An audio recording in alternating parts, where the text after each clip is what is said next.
Hi, welcome back. Today I'm going to watch MrBallen. And this video is Teen finds secret home on college campus. So, let's go. Today, we're going to look at 3 places you can't go and people who went there anyways. But before we get into today's stories, if you're a fan of the strange, dark, and mysterious delivered in story format, then you've come to the right place because that's all we do, and we upload once or twice every week. So, if that's of interest to you, please gently pull up behind the like button at a red light, and the instant it turns green, immediately lay on your horn to speed the like button up. Also, please subscribe to our channel and turn on all notifications so you don't miss any of our weekly uploads. Okay, let's get into today's stories.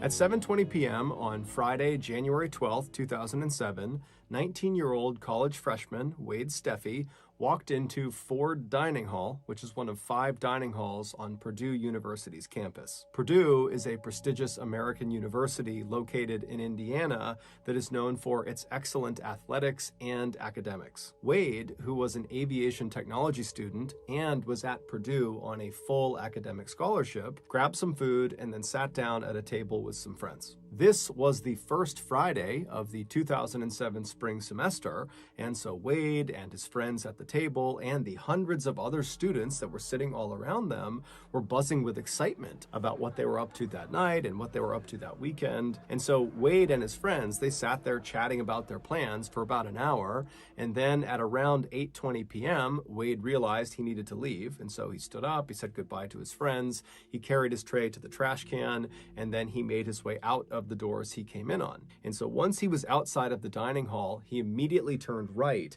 and walked the very short distance to the building that was right next to Ford Dining Hall.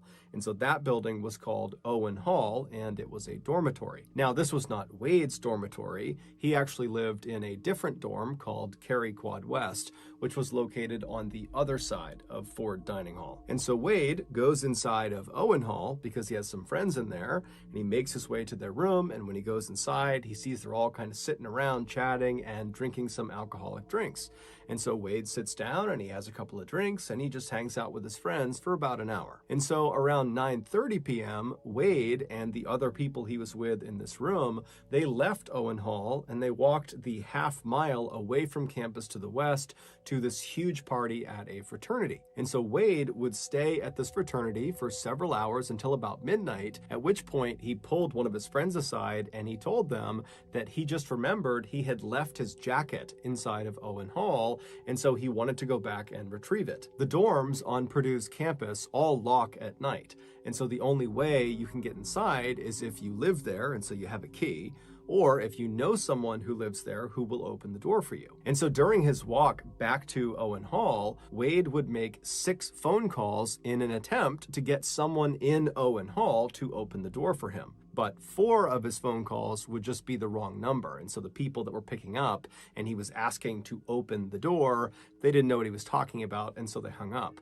But he did call 2 people that did live inside of Owen Hall. However, they didn't answer their phones. And so around 12:30 a.m., Wade arrived at Owen Hall. He put his phone back in his pocket, and he just walked up to the doors, which were locked, and he just started knocking. And eventually, a resident of Owen Hall who didn't know Wade, and Wade didn't know them, they heard the knocking, and they came out to the door to see what was going on, and they looked through the glass, and they saw Wade, and apparently they decided that Wade looked too intoxicated to let into the building, and so they refused him entry. And so Wade apparently stood there, he kept knocking for a little bit, but he eventually just kind of gave up, he turned around, and he walked away. Fast forward a few days to Tuesday, January 16th, and Wade's roommate, who had actually been gone all the past weekend, he returned, and the first thing he noticed when he got back to his dorm was that Wade was not in the dorm. And so he called and texted Wade, but he didn't get a response.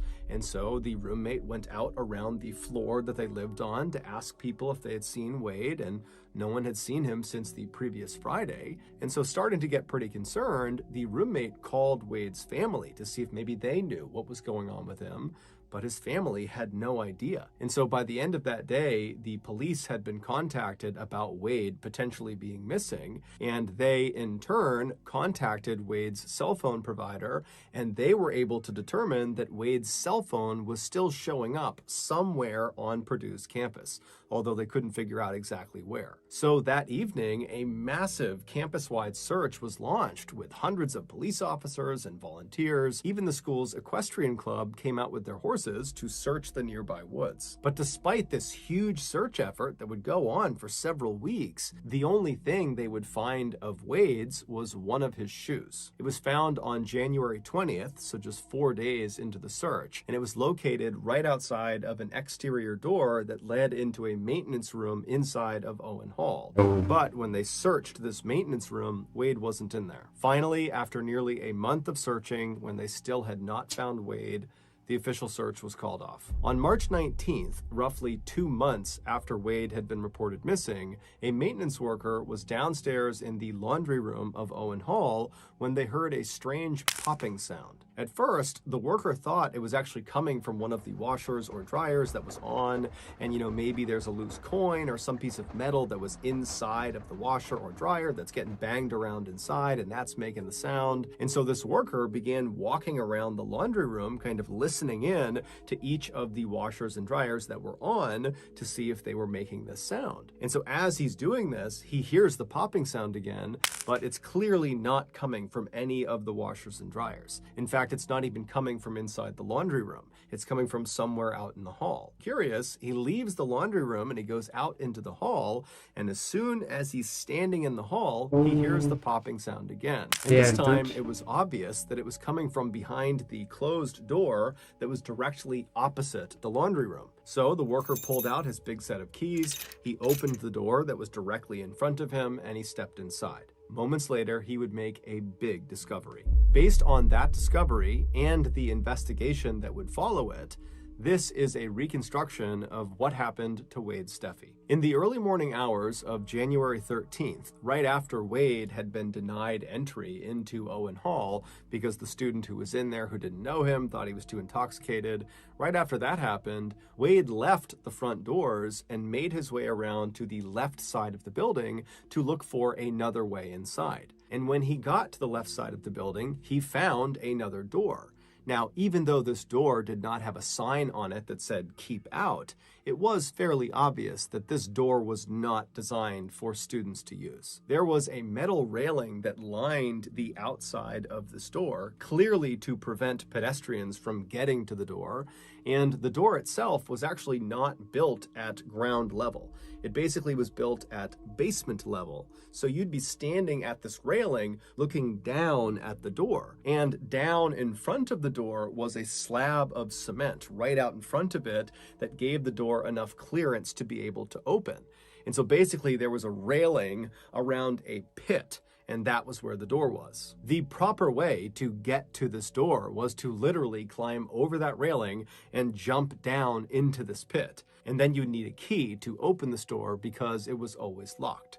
Well, it was supposed to always be locked. And so when Wade saw this clearly off-limits door on the side of Owen Hall, in his drunken state, he decided it would be a good idea to try to go into it, because in his mind, he thought, whatever is behind this door doesn't really matter. As long as I can just get inside of some part of Owen Hall, I can find my way up to my friend's room and I can get my jacket. And so he rushes over to the railing, he climbs over, he leaps down into that pit area, he grabs the doorknob of this off-limits door and he pulls on it, and it's open. So he opens it up, he steps inside, and it's totally pitch black. And all he can hear is the sound of machines humming and whirring in the darkness. And again, in his drunken state, he decides this is still a good idea. His only concern was he couldn't find a light switch, and it really was basically pitch black in here. And he was worried once the door shut, not only would his only light source be totally cut off, but it might actually lock behind him, and then he'd be trapped inside of this room. And so he took off one of his shoes and he tucked it in the door jamb of the door he came in on to keep it open. And so with the door propped open behind him, he began walking into this room. And pretty much right away, he bumped into this big metal structure. He couldn't see what it was because, again, it was too dark, but he could feel it and he could tell, it was a flat metal structure. It felt like a machine of some kind, and he could hear that it was one of the machines that was buzzing and whirring.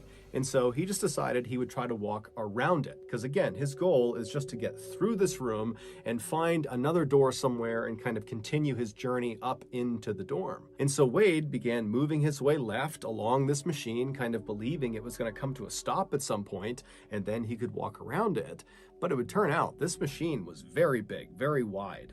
And so by the time he actually got to the left edge of this machine, he was practically right up against the wall of the room he was in. And when he got there, he realized the space between the side of the machine and the wall of the room was big enough that if he turned sideways, he could basically squeeze his way past it. Now, he had no idea how far into the room this strange machine went, but in his drunken state, he decided it was a good idea. And so he turns sideways, so his back is to the wall of the room, and his chest is going to be facing the machine, and he begins pushing himself into that narrow space. And so as he's making his way, his hands are up, kind of protecting his face and neck, and at some point, he kind of begins to trip. Now, he didn't actually fall because he's basically wedged into this tight space. But for a second, he reflexively grabbed with his hands onto this machine right in front of him, and just by chance, his left ring finger slipped into a very narrow hole that was about 2 inches deep. The room that Wade was inside of was called an electrical vault, and it contained 6 large transformers, one of which Wade's finger had just stuck inside of. The job of these 6 transformers is to take the high voltage they receive from the main power grid and then transform it, hence the name, into lower usable voltage that gets dispersed into Owen Hall for residents and teachers. Even though the outside of these transformers had mostly been covered with protective materials that mitigated the electrocution risk, there were still several parts of these machines that there was just nothing you could do. They just presented a really high electrocution risk. And one of those sections you needed to be extra careful with was that 2-inch hole that Wade's finger slipped inside of. At the back of that hole was an exposed electrical conductor. And the second the tip of his finger touched that conductor, between 2,000 and 4,000 volts of electricity were pumped into his body. For reference, when people get executed via the electric chair, they are electrocuted with 2,000 volts of electricity. Wade likely died instantly. But because of the fact that he was kind of wedged between the transformer and the wall, after he died, he didn't just slump onto the ground. Instead, he remained in a semi-upright position with his finger still stuck inside of that hole. And so for the next 2 months, his body just continued to be electrocuted every second. Finally, sometime in March, as a result of Wade's body fluids draining out of him, the electrical current that was being pumped into him altered its course and began snapping outside of his skin into the ground. And so the sound of the electrical current actually striking the ground was that popping sound that the maintenance worker heard. The door that the maintenance worker opened in order to investigate the sound was the only other door that led into the electrical vault, the other being the exterior door that Wade had gone in on. Initially, when the worker opened that door and looked inside of the vault, he actually didn't see Wade, but he smelled something funny, and that was what led him to walk into the room and make his way around, and that's when he spotted Wade's body. Earlier, on January 20th, when they found Wade's shoe, which at some point had just slipped out of the door jamb, so it was not propping open the exterior door when it was found, it was just sitting in that pit area, and the exterior door was shut. And so when they found that shoe, the police, they did go inside of the electrical vault, but they didn't go in through the exterior door. They went around and went in the same door that the maintenance worker opened from right across the hall from the laundry room. And when they opened it up, they just looked into the room. They didn't walk into the room, They just looked from the doorway, and from their perspective, they couldn't see Wade. And so that was why initially they had said, Wade is not inside of that room. Ultimately, because that exterior door to the electrical vault was supposed to be locked at all times, and clearly it was not because that's how Wade got in, Purdue was found to be negligent, and so they agreed to pay Wade's family $500,000, and they also set up a scholarship in Wade's name.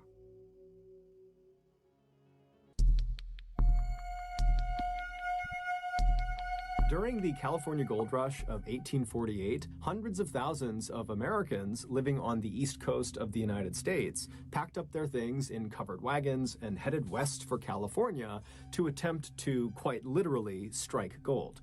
About a year after the rush started, so in the winter of 1849, a group of about 100 would-be gold prospectors were on their way across the continental United States to California when they got lost in this totally barren stretch of desert, roughly 500 miles from their destination, which was San Francisco. They would spend the next 2 months driving around this desert looking for a way out, but they wouldn't find it, and so finally they just stopped, set up camp, and waited to die. But as a last-ditch effort, they sent ahead 2 of their fittest men to try to go out and find help. And miraculously, those 2 men would find help, and it wasn't long before the lost pioneers were going up and over this mountain pass out of the desert out to safety. And so as the pioneers are cresting this mountain, one of the pioneers turns and looks down at the desert valley below where they almost all died, and he famously said, "Goodbye, Death Valley," and the name stuck. While Death Valley has since become a very popular tourist destination for adventurous people, it is still truly one of the harshest environments on the planet. In addition to just being a big open desert, which presents a whole host of problems to any mammal, Death Valley also becomes one of the hottest places on the planet every summer. The temperatures soar to 120 degrees Fahrenheit and sometimes get as high as 136 degrees Fahrenheit. It's the kind of place where if you don't respect it, it will kill you. In 2005, a 35-year-old man named Robert Darmer, who lived in Los Angeles, California, decided he wanted to take a trip into Death Valley.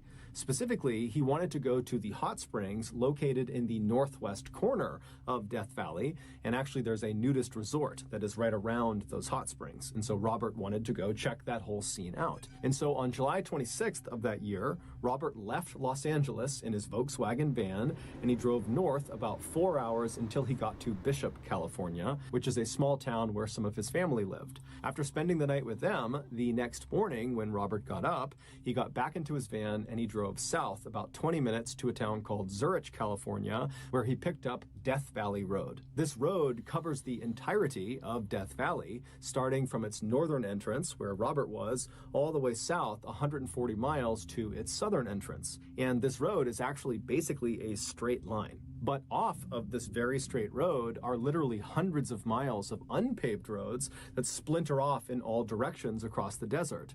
And these roads bring people to other points of interest, like, for example, the nudist resort that Robert wanted to go to. So after Robert hopped onto the Death Valley Road at its northern entrance, he began driving south for about an hour, and then he began looking for the turnoff to the unpaved road that would take him the last 50 miles to the nudist resort. And so eventually, Robert believes he's found this turnoff, and so he gets onto this unpaved road and he starts driving for a while, and then all of a sudden his car just sinks down into the ground and it won't budge. It would turn out Robert had made a mistake. He had not turned onto the correct unpaved road. Instead, he had picked a road that led right out onto this salt flat, and so to the naked eye it would have looked like the ground in front of him was totally flat and hard packed and you could easily walk on or drive on it.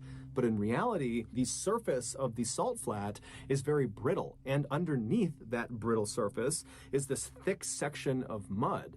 And so before Robert could realize his mistake, he had broken through the surface layer of the salt flat and got stuck in that mud. After trying unsuccessfully to get his van back out again, Robert realized he was in a really bad situation. His cell phone had no reception, so he couldn't contact anyone, and he was too far away to attempt to walk to the nearest civilization to try to get help. But luckily, he had packed lots and lots of water that was in his van, and so he decided the only thing he could do was just sit tight at his van, ration out his water, and wait for someone on Death Valley Road to look out and see him and come to his rescue. But after waiting for 6 days, no one saw him. And now his water supply was dwindling, and so Robert decided his only option was to abandon his van and make the walk to civilization. And so he packed up all the water he could, he threw it on his back, and he began to walk. And just like the lost pioneers of 1849, at the very last second, Robert was rescued. As he stumbled across the desert, his canteen empty, this group of teenage boys and a few adults who were part of this group called the League of Venturers were out in Death Valley doing search and rescue training. And so they literally turned onto the same road that Robert accidentally turned onto and then got stuck on. And so they came down and found Robert. And Robert, when he saw them, he was hysterical. He was crying tears of joy. He really believed he was going to die probably that day. And so the League of Venturers, they take Robert into their van and they drive him 80 miles to the nearest ranger station. And as soon as Robert got out of the car, he dropped to his knees and he kissed the ground in appreciation. I mean, this guy really was that close to death. That evening, Robert would hitch a ride from the ranger station back to Bishop, California. And the next morning, Robert spoke with a local towing company, and they agreed to drive him out into Death Valley to locate his van and tow it back out again. But when they got out there and they found his van, the towing company saw that the van was not in good shape. It had 2 flat tires, and there were several other mechanical issues with it. And they told Robert, look, we can't tow it out until the repairs are made, and we can't make those repairs right now. And so they left the van where it was, and they drove Robert back to Bishop. And then when they got there, Robert, who was quite handy with his van, decided he would just make the repairs himself. Oh so my he went God. downtown, he gathered up all the supplies he would need, and then that evening, he got a local young couple to give him a ride back into Death Valley. Robert had told his family right before Was he left not that enough his to plan escape was death to go and fix his van, before. and then that night come back to Bishop, and then the next day he would contact the towing company again, and they could come out and they could get his van out. But that night, Robert did not come back to Bishop, and the next morning, when his family still had not heard from him or seen him, they contacted authorities. It would take a few days, but the authorities would eventually figure out what happened to Robert. The young couple that gave Robert a ride back into Death Valley, they dropped him off at this intersection right off of Death Valley Road, where they and Robert believed was only about a mile away from that nudist resort that Robert had originally wanted to go to. Robert had told the couple that his plan was just to walk from that point. He would go to that resort and he would recruit somebody else to drive him the rest of the way to the van. He could make the repairs and that person would drive him back, and that would be it. So Robert got out. He said thank you to the couple and he waved to them as they drove off, and then he stashed his van supplies and then turned away from Death Valley Road and began walking along this unpaved road into the desert. However, unbeknownst to Robert or to the couple, the spot he was dropped off was the wrong spot. He was not a mile or less away from this resort. He was about 15 miles away from this resort, and the path was fairly circuitous, so even if he knew the distance, he likely would not have been able to even navigate his way there. And so after wandering down this unpaved road for about 10 miles, Robert left the unpaved road and began heading out into open desert, Oh likely my seeking God. water. Robert would eventually collapse and die just 4 days after he had been rescued from the exact same situation. When his body was found, he didn't have a GPS or a map or even a container for water. How dumb.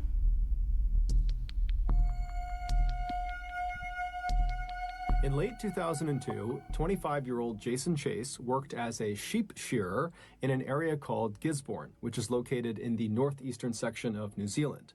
When Jason wasn't working, he was often on his bike, cycling up and down the coast, preparing for his next road race. In early December of that year, Jason contacted his family, who lived in a small town called Dannevirke, which is located about 200 miles southwest of Gisborne, and he told them that he wanted to come visit them for Christmas. However, he didn't know exactly when he would actually arrive at their house because his training and work schedule were fairly hectic, but he told them, don't worry, I will be there at least on Christmas Christmas Day, December 25th, or a couple of days earlier. His family was thrilled, and they said, no problem, we can't wait to see you whenever that is. And so by the time mid-December rolled around and Jason still had not arrived at his family's home in Dannevirke, his family wasn't concerned at all. However, that would soon change. On December 13th, a hunter was driving along the many winding back roads of the Ruahine mountain range. This mountain range, which is located about 8 miles north of Dannevirke, is a very isolated and rugged wilderness area that's full of steep gorges and gullies and very thick brush. And so as this hunter rounds the turn on this road,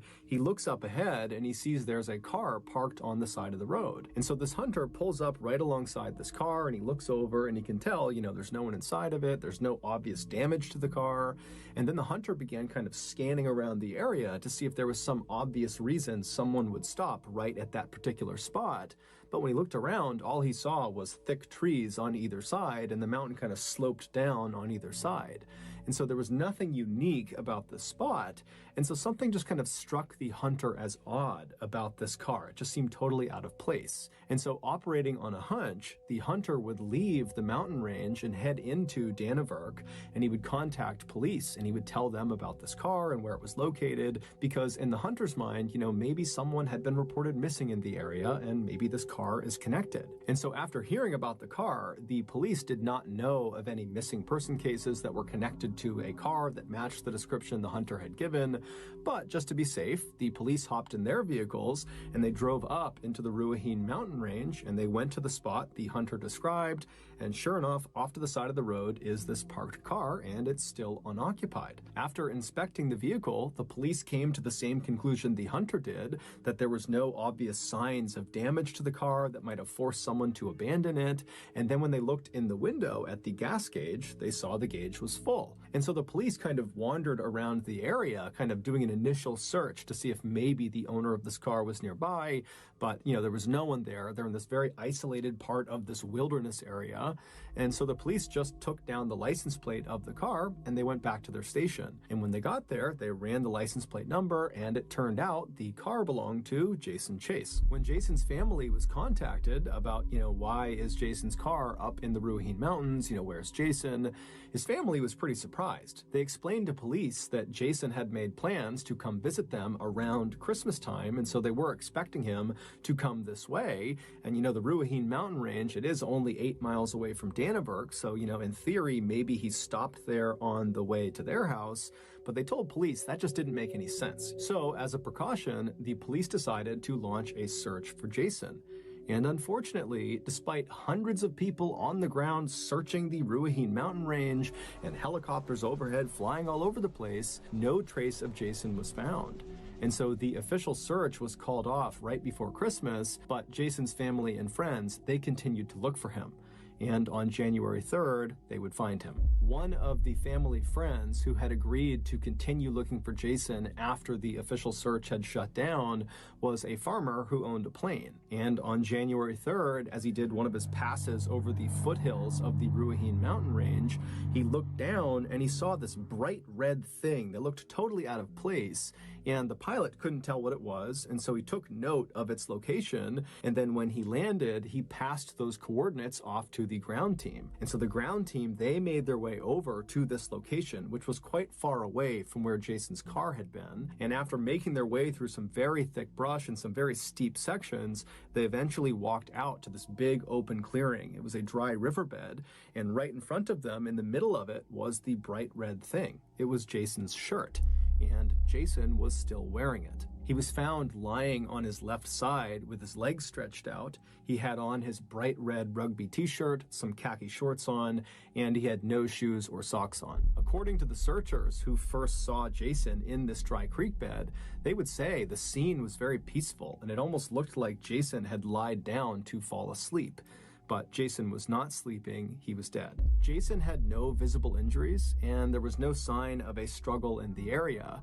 In fact, it didn't even look like Jason had been in the wild for very long because his clothes were pristine, and despite being barefoot, his feet were in great condition. Despite a lengthy search around the area where his body was discovered, his shoes and socks would not be recovered. The only thing they found in the area was a water bottle that belonged to Jason. Adding to the mystery of what happened to Jason were the results of his autopsy. The pathologist was unable to find any injuries. Jason also seemed well nourished because he had food in his stomach, and he was hydrated because there was urine in his bladder. His toxicology report also came back negative for all drugs, medications, and a range of common poisons. The only odd thing the pathologist found during the autopsy was that Jason had 2 very small ulcers in his duodenum, which is the first part of the small intestine. According to this pathologist, these type of ulcers only appear from acute stress moments before death. However, these ulcers don't indicate what caused the stress. Typically, things like severe injury or septicemia, which is blood poisoning, will cause these stress ulcers. But Jason had neither of those. So at the end of the autopsy, the pathologist concluded that Jason had not been the victim of a homicide, he had not committed suicide, he had died from, quote, obscure natural causes. Interestingly, though, the pathologist was able to determine with some certainty that Jason died on or around December 30th. Which means he was alive for the entirety of the official search for him, as well as the bulk of that private search conducted by friends and family. After the autopsy results came out, Jason's case was closed, and his family, despite having lots of unanswered questions, was forced to just move on. 15 years later, the same pathologist that had conducted Jason's autopsy was talking to a colleague about Jason's case, and as he was describing where Jason was found, the colleague suddenly stopped the pathologist and said, "Wait a minute, I think I know what happened to him." And it would turn out he did. The following is a reconstruction of what happened to Jason Chase. On December 13th, 2002, Jason left his home in Gisborne and began heading south towards Dannevirke, where his family lived. But before he got to his family's home, he took a detour up into the Ruahine mountain range, where he eventually parked his car on the side of the road. Once his car was stopped, he got out and collected his backpack and sleeping bag. Those were 2 items that were never discovered during the search or after his body was found, but it was later determined they were missing from his vehicle. And so after he has his pack and his sleeping bag, he also grabs a water bottle, and then he leaves the main road and begins walking into the woods, making his way down the mountain. He eventually would find a spot on the side of the mountain that he liked, and so he set up a campsite. What happens next is very confusing because we don't actually know why Jason actually went camping in the first place or when he intended to leave, but we can make one assumption. Whatever he was doing in the mountains, he planned on wrapping it up in time to still get to his family's house in Dannevirke on or before Christmas Day, December 25th. So from December 13th, when he first got out of his car and entered the wilderness, until December 25th, it's believed Jason was, by choice, out in the wilderness of the Ruahine mountain range. And so as this huge search is launched for him in the area he is in, it's entirely possible that he either did not see any of the searchers. This is a very rugged and heavily forested area, and so that's not totally outlandish.